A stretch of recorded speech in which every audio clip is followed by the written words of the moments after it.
Assalamualaikum warahmatullahi wabarakatuh. Alhamdulillahirrabbilalamin. Wassalatu wassalamu ala sayyidil anbiya'i wal mursalin. Habibina wa syafi'ina Muhammadin wa ala alihi wa sahbihi ajma'in amma ba'd.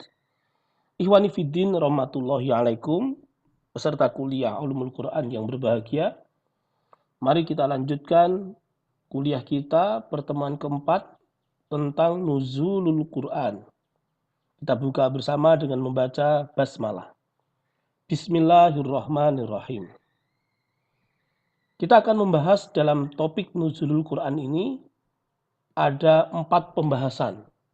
Pertama, pembahasan yang sifatnya apakah nuzulul Quran itu bertahap atau sekaligus. Terus periode Makkiyah dan Madaniyah. Ayat pertama dan ayat terakhir serta asbabun nuzul. Iwani fillah rahmatullahi alaikum. Ada teori tentang nuzulul Quran yang mengatakan bahwa Al-Quran turun itu melalui 2 tahap. Tahap pertama ketika Allah menurunkan Al-Quran ke langit dunia ini seketika. Jadi Allah di Lauhil Mahfuz menurunkan Al-Quran ke langit dunia di bawah Jibril alaihissalam sampai ke langit dunia seketika. Tapi begitu sampai di langit dunia kemudian turun ke hati Rasulullah Muhammad SAW pada tahap kedua, periode kedua, ini turunnya bertahap. Jadi malaikat Jibril memberikan Al-Quran sebagai wahyu kepada Rasulullah SAW bertahap. Jadi ada 2 tahap. Tahap seketika ketika Allah ke langit dunia dibawa oleh Jibril, terus kemudian tahap kedua dari langit dunia ke hati Rasulullah Muhammad SAW. Jadi ceritanya Al-Quran mampir dulu begitu di langit dunia. Itu teori yang selama ini berkembang di tengah-tengah masyarakat. Iwani fillah rahmatullahi alaikum. Perhatikan, Al-Quran diturunkan dengan menggunakan bahasa Arab sebagai kode Tuhan, kode Allah Subhanahu wa Ta'ala dalam menyampaikan pesannya kepada manusia. Kendati sebagai kode Allah, sebagai kode Tuhan, Al-Quran tunduk pada sistem budaya di mana Al-Quran diturunkan. Ingat, bahasa Arab merupakan konstruksi budaya masyarakat Arab. Bahasa Arabnya ya. Nah, studi pendekatan dilakukan dengan memilah pembahasan menjadi 2 hal. Faktor eksternal Al-Quran dan faktor internal Al-Quran. Faktor eksternal adalah lingkungan di mana Al-Quran diturunkan. Faktor internal adalah kaidah-kaidah kebahasaan Al-Quran, termasuk mengungkap makna Al-Quran melalui tafsir, takwil, dan sebagainya. Kajian mana yang harus didahulukan? Internal dulu atau eksternal dulu? Logika mana yang harus dipakai? Logika menurun atau logika menanjak?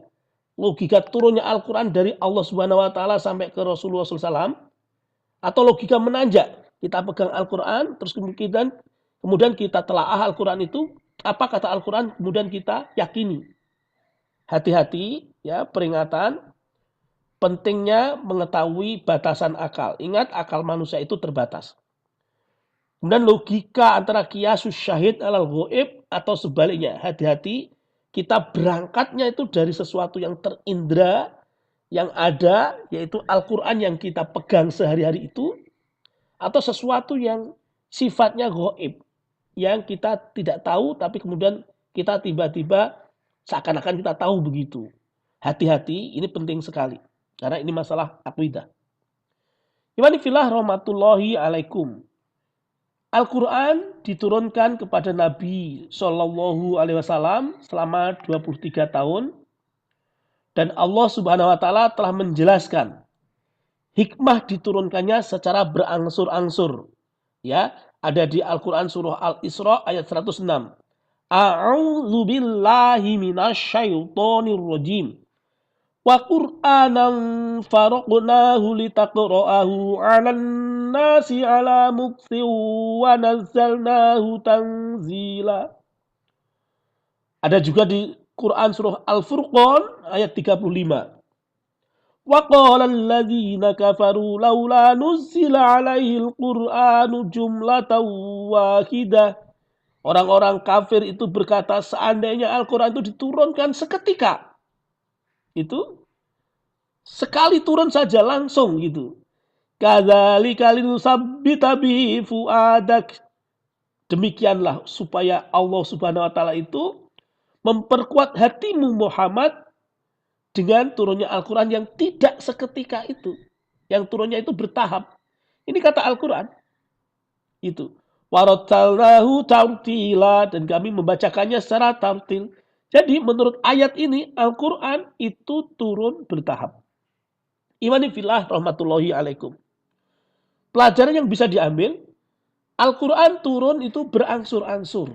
Itu nyata, itu fakta. Ya. Kata Al-Quran juga begitu.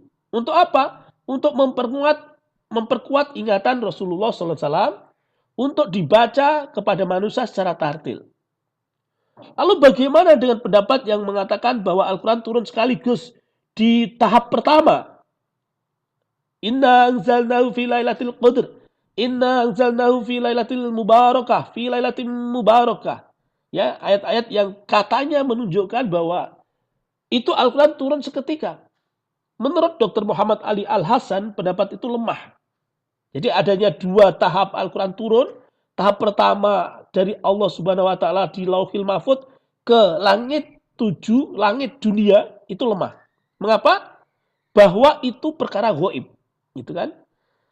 Bahwa turunnya Al-Quran dari Baitul Izzah ke langit dunia itu merupakan peristiwa ghaib yang tidak bisa disadarkan, didasarkan pada akal manusia. Akal manusia itu terbatas. Gak bisa memikirkan sesuatu yang tidak bisa dipikirkan. Sesuatu yang ghaib. Sesuatu yang tidak terindra. Melainkan membutuhkan nas yang sahih.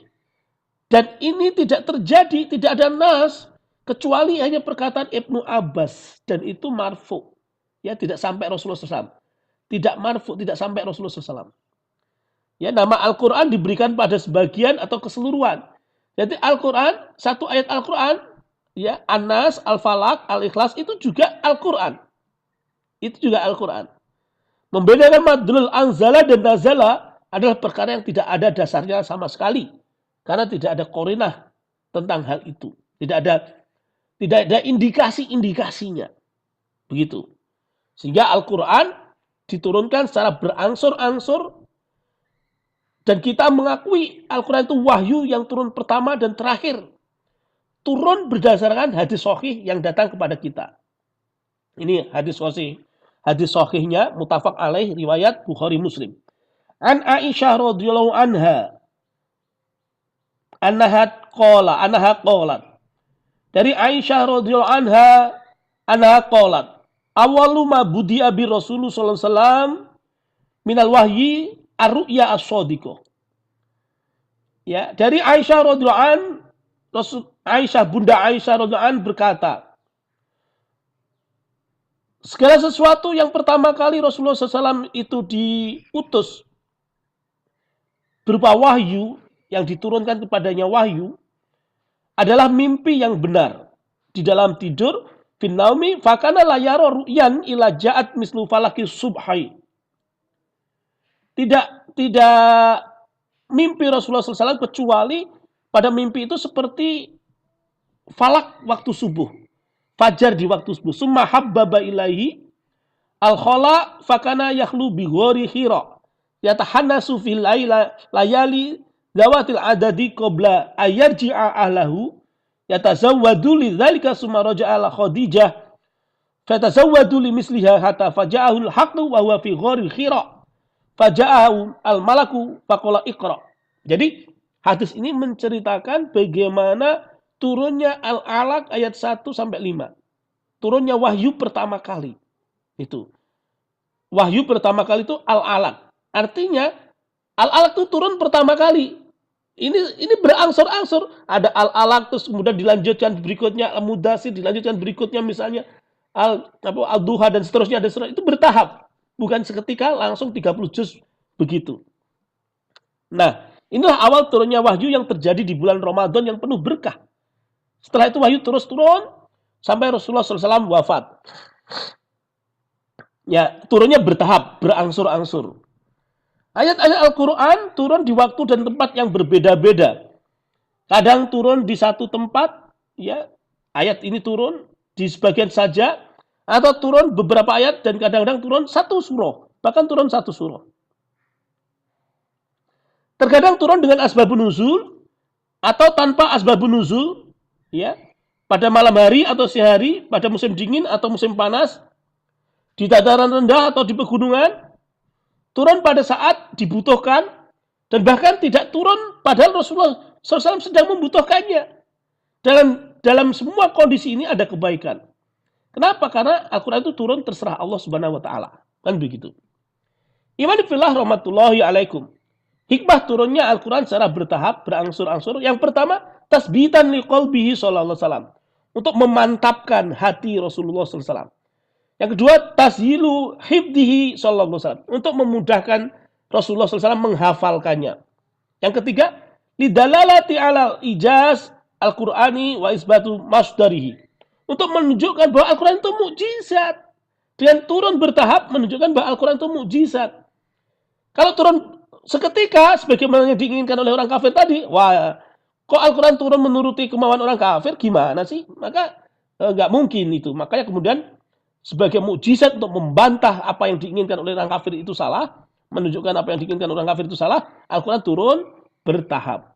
Kemudian pelajaran yang keempat, hikmah turunnya Al-Quran secara bertahap adalah laqad takunul mujtama'ul islami al-awwal ibral marahilil zamaniyatil mutatabi'ati wal muta'aqibati hasabal waqa'i wal ahdasi wal dzurufil lati kana yamurru biha badal hinin wal hini walam yatimma hadza tafratin wahidatin hadza tafratan wahidatan wa hadhihi sunanul mujtama'il lati taqumu ala ghairi tirazin sabqin. Jadi hikmah yang keempat diturunkannya Al-Quran secara bertahap adalah membentuk masyarakat Islam. Jadi masyarakat Islam itu terbentuk dengan proses, bukan seketika, ya. Mulai dari awal, kemudian terbentuk menjadi kedua, tahapan dan begitu lahirlah kemudian masyarakat Islam di Madinah itu. Iwani fillah rahmatullahi alaikum. Sekarang kita pelajari bahwa masyarakat Islam pada awalnya belum terbentuk sempurna. Masyarakat Islam pertama kan jahiliyah. Awalnya sebelum ada masyarakat Islam, masyarakat itu jahiliyah. Pendiriannya tidak sekejap dalam semalam saja, melainkan melewati proses bertahun-tahun. 23 tahun ya Rasulullah membangun masyarakat itu. Mulai dari akidah, kemudian akhlak, kemudian sampai pada formalisasi syariah sebagai hukum yang mengatur kehidupan penduduk-penduduknya. Semuanya itu berjalan dalam tahapan-tahapan yang tidak seketika. Sebagaimana contoh dalam proses pengharaman khamr dan riba, ya. Ini pengharaman khamr, awalnya Al-Baqarah 219, An-Nisa 43, baru Al-Maidah 90-92.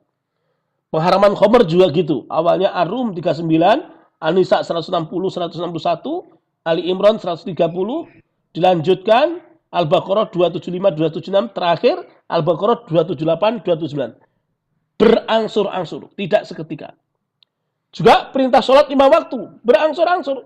Jadi tidak seketika sholat 5 waktu ini wajib bagi kita 5 waktu, begitu enggak. Sebelum Isra Mi'raj hanya 2 rakaat setiap pagi atau sore atau malam, ya. 2 rakaat. Kemudian setelah Isra Mi'raj 5 waktu sehari semalam. Isya, subuh, zuhur, asar dan maghrib. Baru kemudian setelah di Madinah sempurna dengan perintah sholat Jumat, sholat berjamaah, sholat gaib, sholat tarawih dan sholat-sholat yang lain. Nah, iwani fillah rahmatullahi alaikum. Hal ini bukan berarti membolehkan tadarruj, pelaksanaan hukum yang bertahap, bukan. Jadi turunnya Al-Quran bertahap itu bukan berarti pelaksanaan hukum juga bertahap, bukan. Ya, tadarruj adalah pelaksanaan hukum syarak dengan bertahap, bukan sekaligus. Jadi pelaksanaan hukum dengan turunnya ayat itu beda. Nah, para penganut tadarruj itu menyebut sebagai masa transisi, yaitu membolehkan diterapkannya hukum selain hukum syarak yang bisa mengantarkan pada diterapkannya hukum syarak secara sempurna. Tadarruj juga bisa diartikan sebagai penerapan hukum syarak dengan membiarkan penerapan hukum selain hukum syarak untuk sementara waktu. Jadi toleransi saat ini kita Islam, saat yang lain gitu. Jadi nauzubillah, hati-hati ya. Membangun masyarakat Islam dimulai dari diri sendiri, keluarga, lingkungan, RT, RW, keluarga, kecamatan, kabupaten, provinsi, dan negara misalnya. Dia melakukan kooperatif atau kompromi sebagai strategi dakwah untuk meraih cita-citanya sehingga menjadikan hukum Islam bersifat lentur. Ingat, lentur dengan apa? Keras dengan tegas itu berbeda ya, lentur. Ya, bisa masuk kemana-mana, tidak kaku dan tidak tradisional. Alasan mereka fleksibel. Hukum Islam itu fleksibel. Mau wajib, mau sunnah, mau mubah, mau makruh, mau haram, tergantung ikut yang mana. Jadi itu bahaya ini. Ya, jadi liberal ini bisa hati-hati, harus hati-hati betul. Ya, bahkan dia menjustifikasi dengan kaidah-kaidah layung karu tagoyur ahkam bitagoyur zaman malayu drokukulu layu drokukulu, hati-hati ya. Ini logikanya betul-betul logika yang harus dikoreksi. Kenapa? Karena kita itu diperintahkan untuk menganut Islam itu secara kafah. Ya, wadkhulu fis silmi kafah. Apalagi kita dilarang untuk iman sebagian dan mengimani sebagian dan mengambilnya. Afatu'minuna bi ba'dil kitabi wa takfuruna bi ba'd. Mengambil sebagian, meninggalkannya sebagian itu tidak boleh, ya, dilarang. Kita harus totalitas. Tidak adanya definisi yang jelas mengenai cita-cita, ya, membangun masyarakat madani itu apa, masyarakat Islam itu bagaimana, seperti apa, masyarakat itu sendiri artinya apa, itu tidak jelas. Karena tidak jelas akhirnya kemudian disampaikannya dengan dengan bongkar pasang, disampaikannya dengan fleksibel tadi. Hati-hati dengan istilah-istilah itu, ya, tidak salah tapi kemudian proporsional, ya, harus proporsional.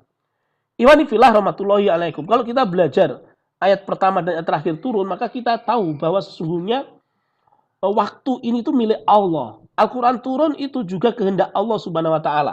Kita hanya menjalankan desainnya Allah Subhanahu Wa Taala saja.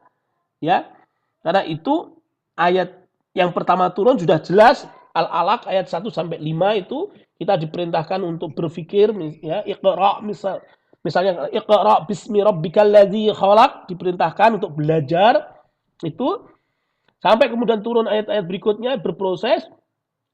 Proses turunnya ayat bukan berarti proses bertahap dalam menjalankan hukum.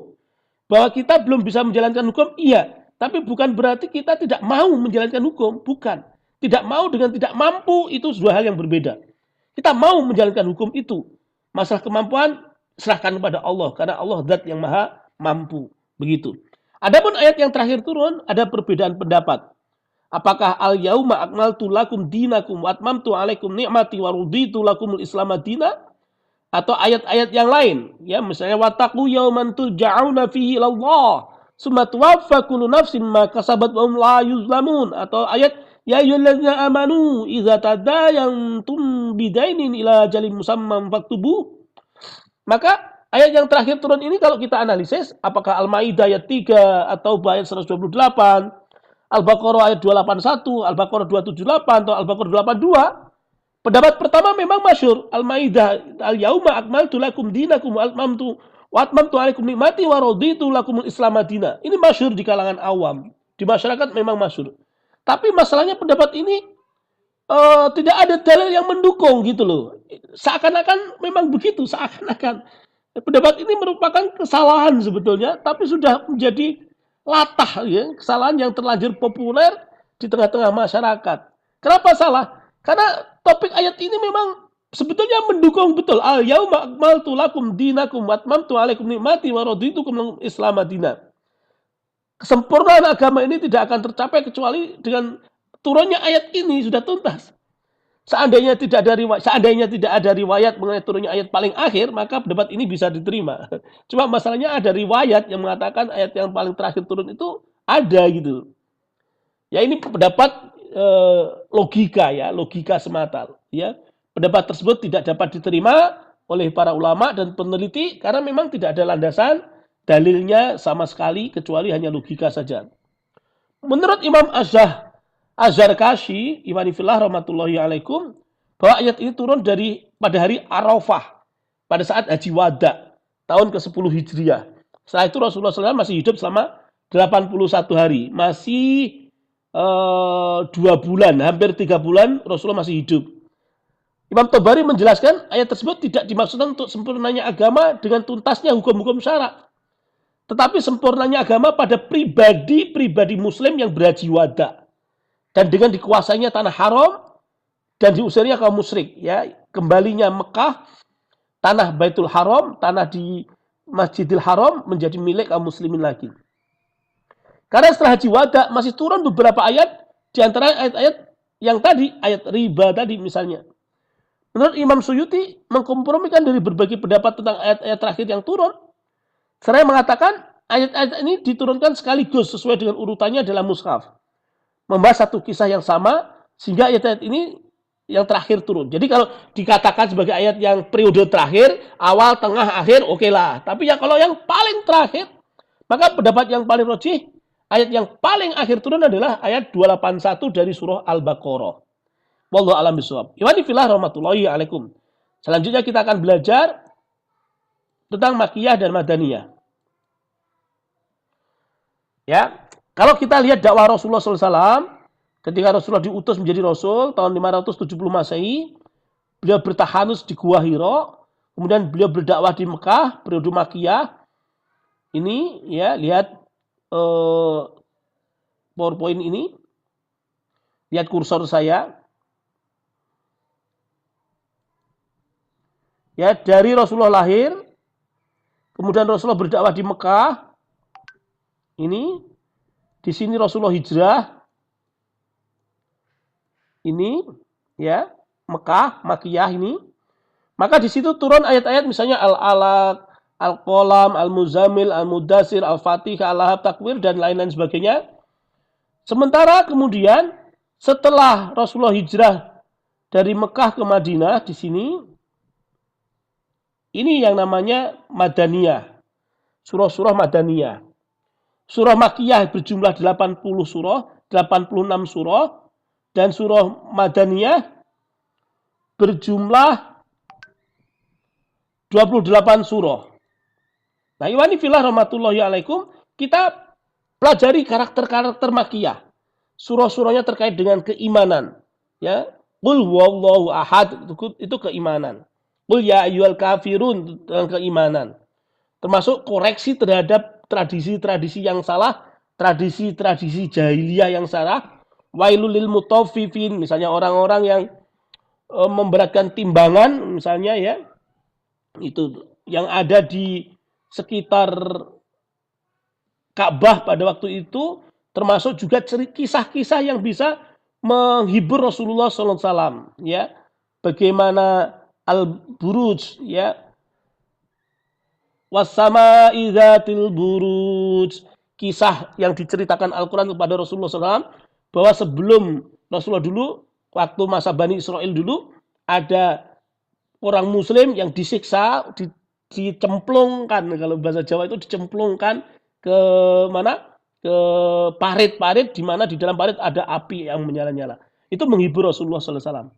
Jadi kisah-kisah akidah, akhlak, pembentukan kepribadian, termasuk juga siraul fikri, bahwa Lata, Uzza, Manat itu bukan Tuhan yang layak disembah dan seterusnya. Berbeda dengan surah Makkiyah, ada surah Madaniyah.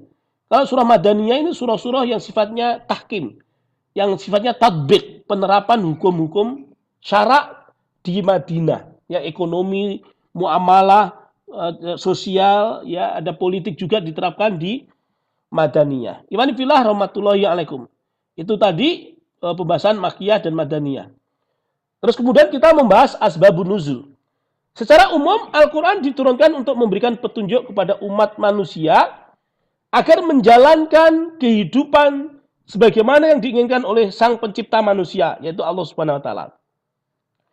Selain itu Al-Quran juga mengandung cerita-cerita masa lalu, kejadian-kejadian sekarang, dan berita-berita masa depan.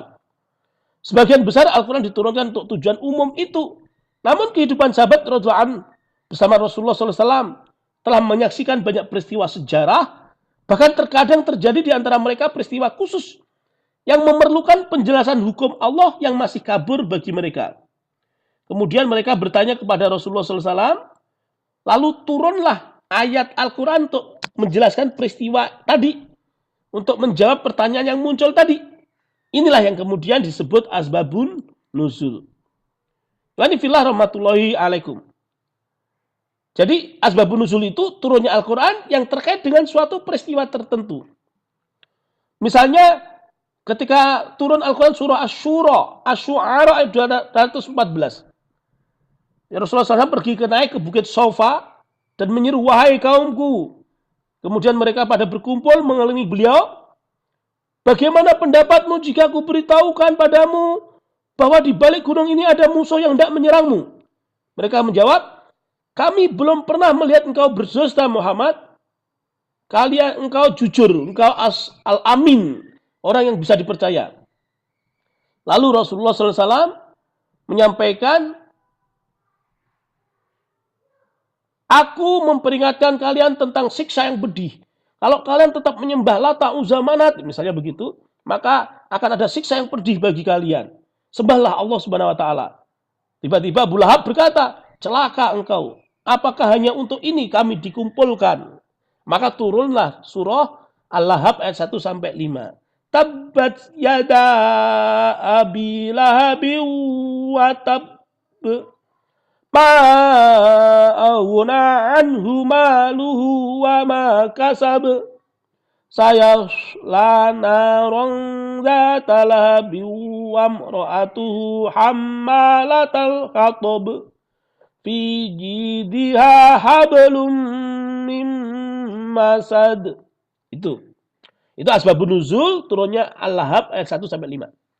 Kemudian contoh lain misalnya turunnya Al-Quran terkait dengan pengaduan atau pertanyaan seseorang tentang hukum zihar, ya.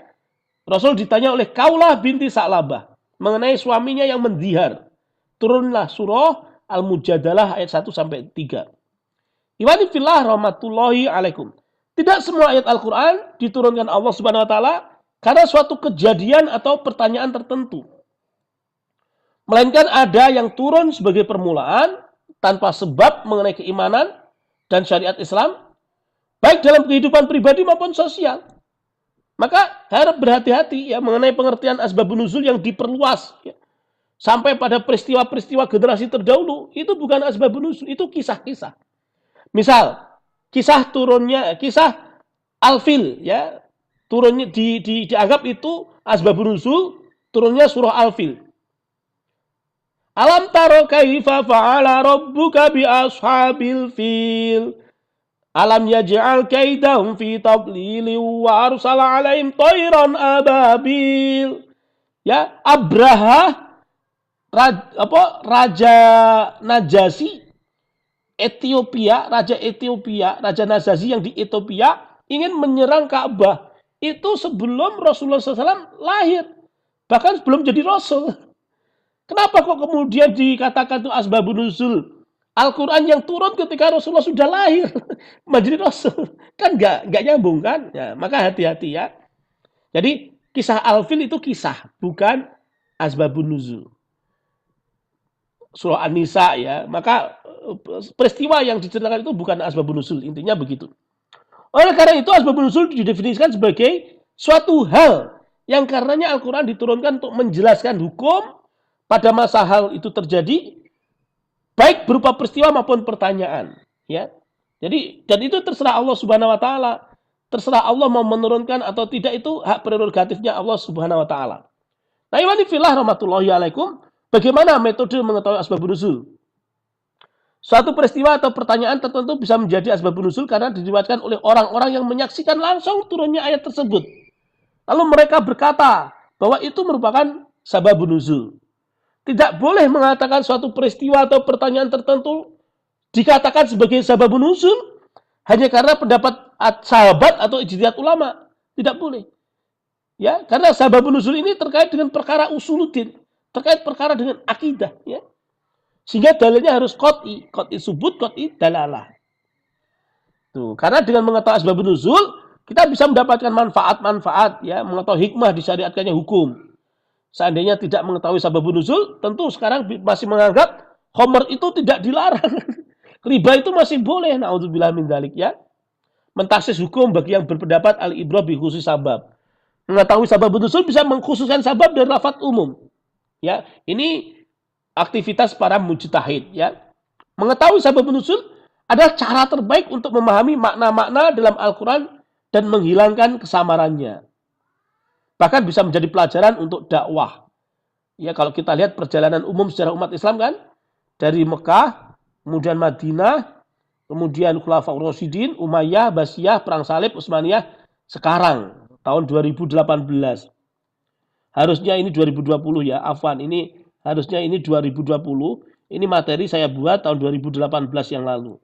Yang benar harusnya 2021 bahkan ya. Sekarang sudah 2021. Yang benar ini. Jadi ini direvisi. Jadi sekarang itu seakan-akan sama dengan di Mekah, periode Mekah ya, seakan-akan ya. Kenapa? Sama-sama Al-Qur'an tidak dijadikan sumber rujukan hukum ya. Bahkan dia mengatakan konstitusi tertinggi itu konstitusi negara, bukan konstitusi Al-Qur'an. Bagaimana itu? Ya, wallahu a'lam bishawab ya. Nah, iwani fillah rahmatullahi alaikum. Dengan mengetahui asbabun nuzul, kita tahu periodisasi ini. Ya, Al-Quran kan turun di ini kan, di masa Mekah dan Madinah ketika Rasulullah SAW masih hidup ya, itu. Kemudian kita mencontoh dari asbabun nuzul tadi, mencontoh dakwah Rasulullah SAW, kita terapkan di masa kita, begitu ya. Baik, itu ya yang bisa kita sampaikan. Wallahu alam bisawab. Semoga bermanfaat. Al-afu minkum. Assalamualaikum warahmatullahi wabarakatuh.